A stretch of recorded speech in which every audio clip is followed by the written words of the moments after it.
tarihi amma Allah baya barin mai hakuri, shine mai ramawa wanda ka zalunta.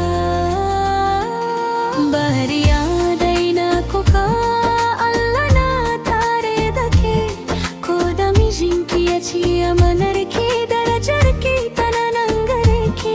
Bari ya daina kuka, ki bara marinki ga Allah, shine mai sauya ba farin ciki ya zama farin ciki.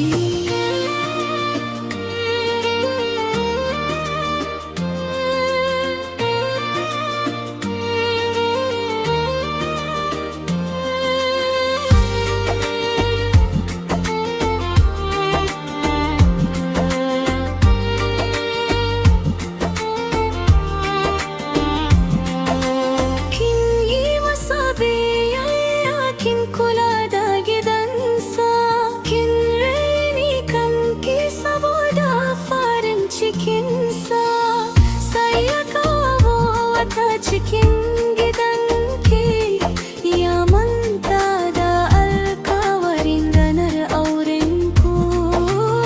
Kada ki bari babajin ciki ya kashe mafarkinki, ki ci gaba da addu'a ga Ubangijinki, domin adalcin Allah baya kuskure, kuma rahamarsa ta fi ƙarfin ciwon zuciya.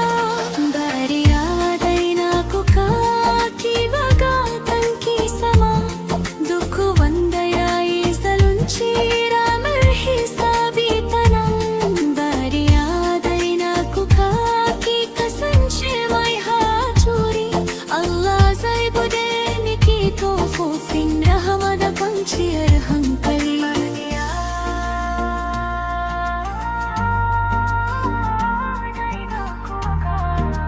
Hawayenki Allah yana kirga su.